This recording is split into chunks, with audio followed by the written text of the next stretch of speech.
Now, boys, I'm not gonna lie, I was not expecting my last video to blow up as much as it did. But for some odd reason, you freaks really enjoyed the last one. So instead of dilly-dallying, we're just gonna get right back into it, picking up right where we left off. If you haven't seen the last part, please go watch it. There will be a link to it right here in the corner and a link in the description. It might be a little bit slower than this one, but I want you to enjoy it regardless. Chapter 2 verse 1 starts us on the way to the elf village in a camp where the dragon had heard a voice. Upon speaking to Enoart, the dragon says a voice said from the elf village that they have been attacked by the Empire. And Enoart shows uncertainty with this statement, saying that, oh, the pack beast may have powers, but I need to see it for myself.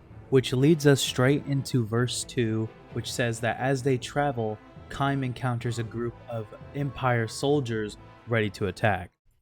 Now, I don't remember this level being any particularly hard. We are introduced to a new enemy type, which is these bat enemies that shoot sonic booms. At this point in the game, I hadn't realized that if you hold the X/square button, that you can do like a multi-target shot. I figured that out at the very end of the game. And yes, there was a tutorial for this. And you know, one thing that I kind of notice as I watch these back, as I'm editing, is that the characters during the missions say some really weird stuff. They tend to have a very nihilistic outlook on things, especially if you're just like out there killing enemies. It feels very weird. For example, in this mission, I noticed that near the middle, Enoart says something very weird. Without you, the goddess, the world shall surely perish. Very now that you are the goddess, my world is already dead. Surely that can't just be some guy just rambling and just saying stuff. That has to be something. There's no way I'm reading too deep into this for it to not be something. Right? As soon as we finish the level, we are immediately put into the next one, and we're also immediately met with a new enemy type. And of course, it has to be Sigurd of Katarina. After taking down a single-manned ballista, which I found to be quite impressive, we are met with another very peculiar line from Enoart. No. Kaim, you and Furiai? No matter. Okay, now I'm really starting to think something is wrong. What does he think is going on? I mean, Kaim and Furiai are brother and sister. What does he think is going on? After getting that weird dialogue, we are immediately introduced to another type of the big dudes from the castle level, adorned in black armor. Now, outside of the game, I don't know what these guys do even after completing the story, but based off what I'm saying right here, I think they are resistant to magic, unlike an enemy type we are about to see very soon.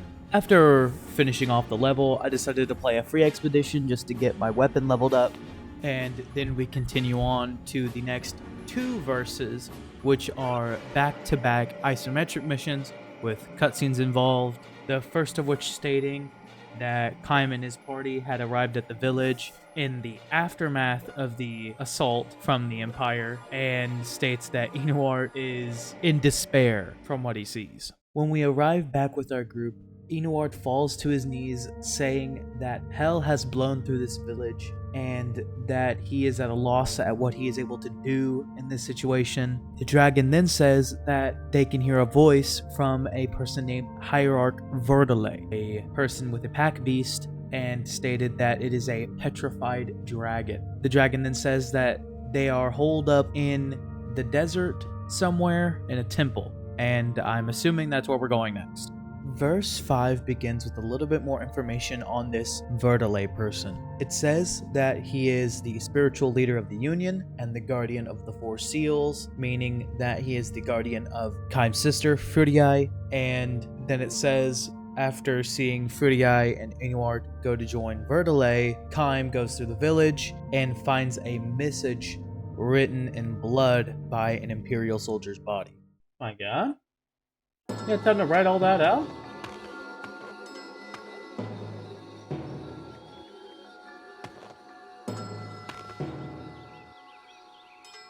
Speak not the watchers, draw not the watchers, write not the watchers, sculpt not the watchers, sing not the watchers, call not the watcher's name.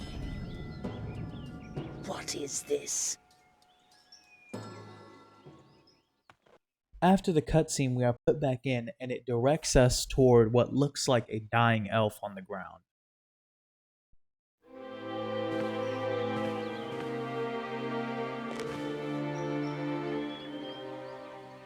In the valley, the cult of the Watchers has a shrine. They took everyone there. The watchers again. What are they?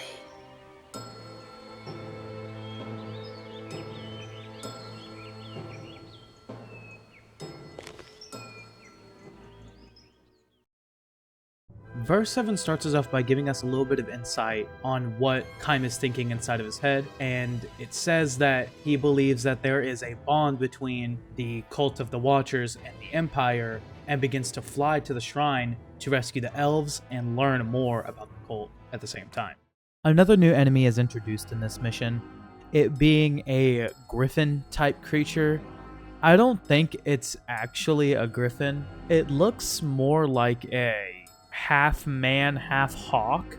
I don't know what kind of pack Mr. Yokotaro was smoking back in 2005, but you do you, boo. Now, I will say that these enemies tend to be annoying, especially with me not really being good at the game. They dodge around a lot. They do a fair bit of damage. So with my mediocre gameplay skills and their above average damage, I was taking a lot of hits, getting close to dying a lot of the time. After finishing the level, and much like the earlier parts of this game, I am immediately put into the next level, which I am greeted with what is probably the most annoying starts for this game. What this game tends to do is they'll do a flying level and they'll put you right into a ground mission right after, and usually there will be enemies that can shoot you off your dragon right at the start. And unless you're completely locked in and ready to go one mission after the next, you will most likely get caught off guard, not knowing that the start of the mission has that kind of danger for you. And it really doesn't help that in this level, they introduce what I can't even put them on the list because there are so many of them. It is an enemy type that so far exceeds the level of stupidity set by some of the other enemy types that I genuinely cannot compare it to anything else. And now, just off this gameplay alone, you could probably tell, like, oh, these guys aren't that much of an issue, you're clearing them out. No. See, this is only chapter 2. I got to chapter 8 on this game. I can tell you without a doubt that these enemies become significantly more annoying to the point to where I almost considered quitting the game. And you might ask yourself, what's so annoying about these enemies? They reflect magic. All magic. So if you even dare to consider using your fireballs, your ice needles, your axe throws, your dragon fireballs, the dragon storm, you even dare consider using any of that, prepare to have it all 180'd right back at you at full force. I can't fathom how somebody could make a game and create an enemy that reflects magic and have roughly 66% of your kit is magic damage. You have an attack, you have a magic move, you have the dragon, and the dragon only has fireballs and a firestorm. 3 of those attacks are elemental / magic. What are you supposed to do in a situation where there are more enemies than you can deal with and you can't use magic? I'll tell you, you give up, because most of the time I found myself beating my head up against a wall trying to figure this out. There were so many times in these missions where I wondered what the developers were going through to give me such pain. Because obviously, whatever top shelf reefer they're smoking, they didn't let me have none. Upon making our way to the shrine and defeating all the targets, we are met with a new enemy type, a wizard priest, I believe they're called. And he's a bit of a pushover until he suddenly summons in about 30 duplicates that you then have to kill that are a little annoying, but definitely not as annoying as the tangent I just went. After completing this mission, I am then welcomed to the shortest level I have ever played in this game. In any game, actually.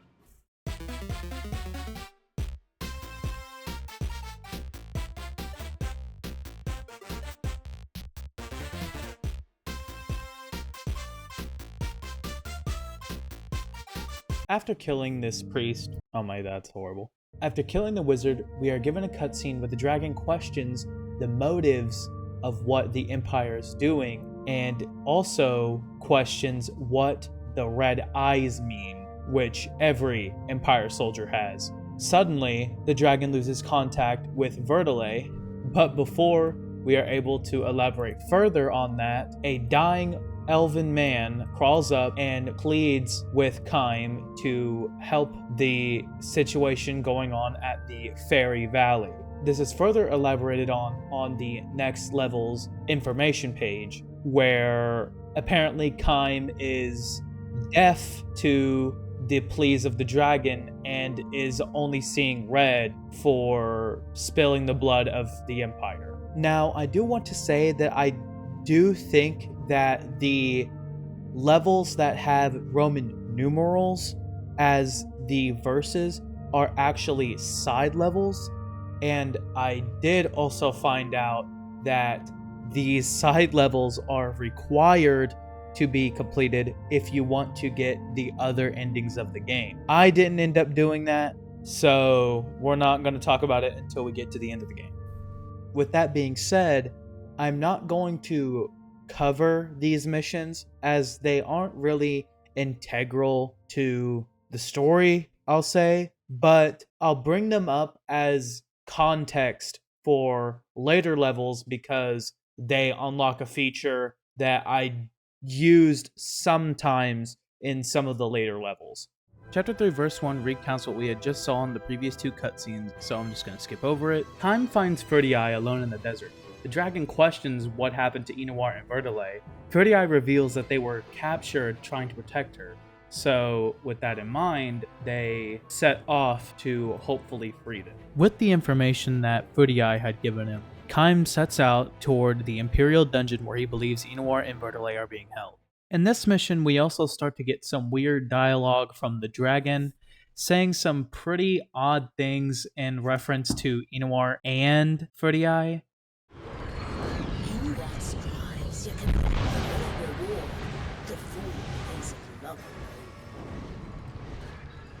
What think you of your sister's purity? She is the goddess, but still. Have you grown so accustomed to denying the truth?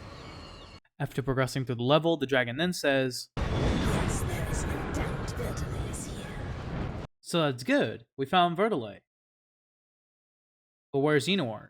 After making our way down and clearing a path toward the Imperial prison, we meet some new enemies along the way. One of them being these tall-headed knight-looking guys, kind of reminiscent of the Silver Knights from Dark Souls, but not as cool. And the second one being one of the most annoying enemies in the game, these black armored knights with horns. They are some of the strongest enemies in the game because, one, they attack really, really fast and can combo you to death especially if there's 2 or more. And this is probably the first enemy where I really started experiencing the, oh, you got 5 hits off, block, and then immediately like put you in a 3-hit juggle combo and you're dead. I sense no trace of Ingvard. Was he taken elsewhere? Yeah, she's right. Where is Enoir?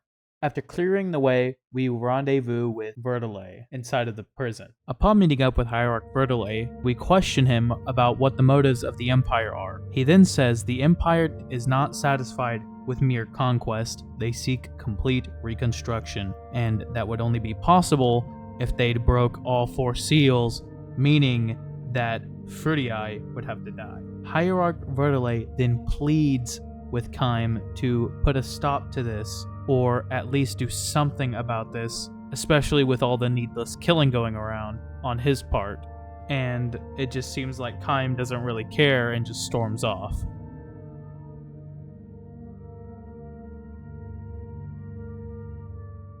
The Empire is plotting to destroy the seals and kill the goddess, and thus release the seeds of resurrection.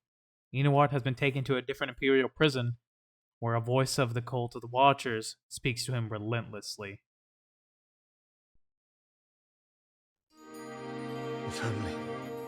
If only I had more strength. If only I had more strength, then I could protect Frutii. Who's there? I could protect her and make her my own. Stop it! Take her in my arms, surrender her to no man, my betrothed. She shall love only me. Please stop! All mine, Frutii, all mine, all mine, all mine. No man can have her, no man, not even Kaim. No! No more! Loves only me, looks only to me, holds only me. Frutii loves only me, me. Forgive me, deeply, deeply. Please forgive me. Gaze only on me. Please, gaze upon me. The goddess will die. The one who serves as the seal must be killed by the strain. The burden will destroy her. No! She is just a normal woman, one who was to lie beside you, laughing and carefree. If she ceases to be a goddess, can she become a woman again? For many, many years, What should I do? I want to help her.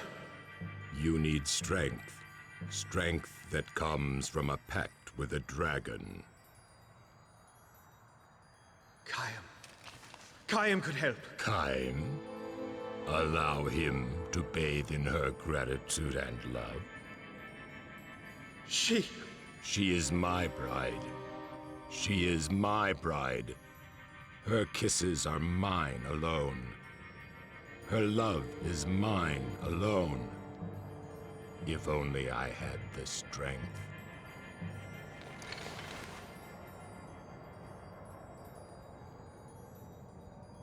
If only I had the strength.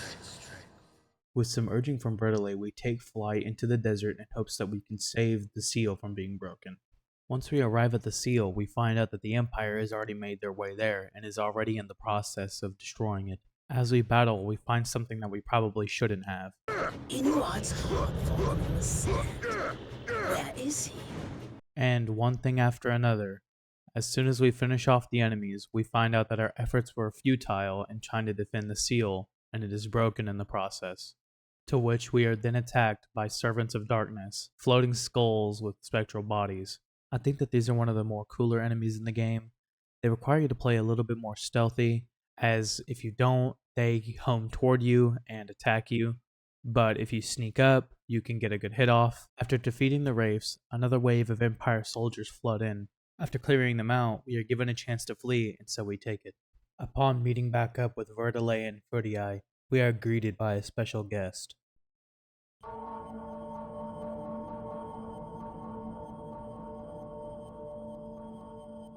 That smell. Another dragon?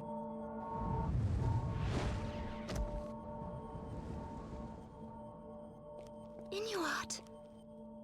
With a dragon? That means you have made a pact. Furiai, come with me. There is nothing to fear. The world will be better now. You need not be the only sacrifice. He has been broken. I'm not weak anymore, Kayam. Why are you staring at me like that? I'm strong now.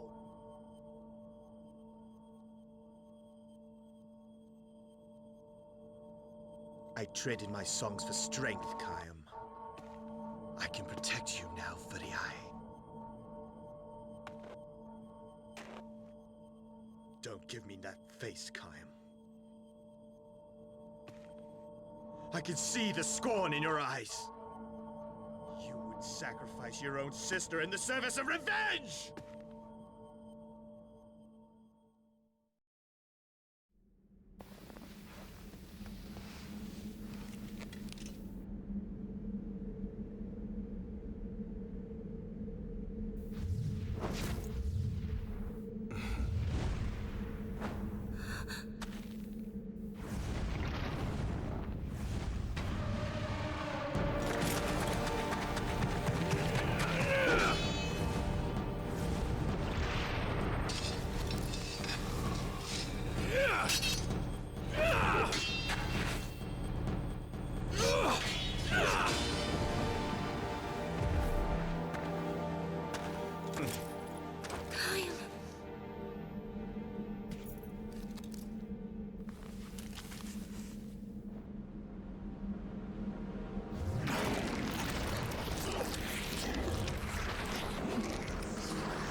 Welcome to a world without song.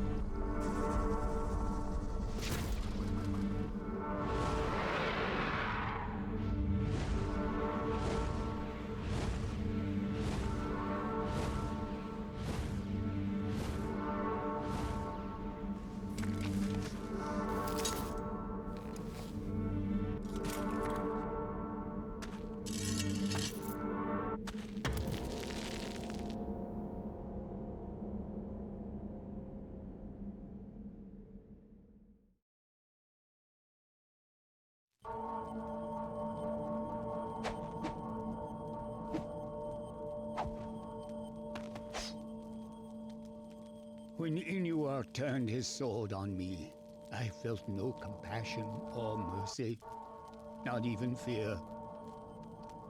No, only anger filled my heart. What right do I have to preach to others now?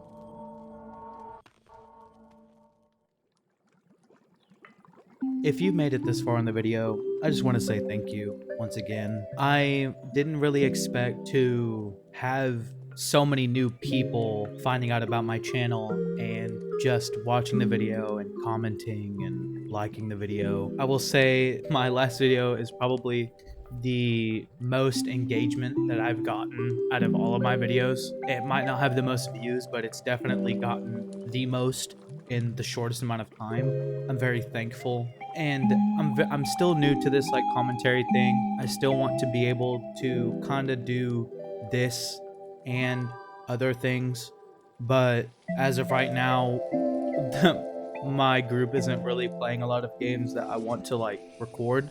And you know, with that being said, I've got a couple of suggestions from people of what to play. I just want to highlight this comment in particular saying to play Near Gestalt. So I'll look into it just for you. And yeah, that's about it. Like and subscribe if you enjoyed the video. Please go in the comments, talk about what you think.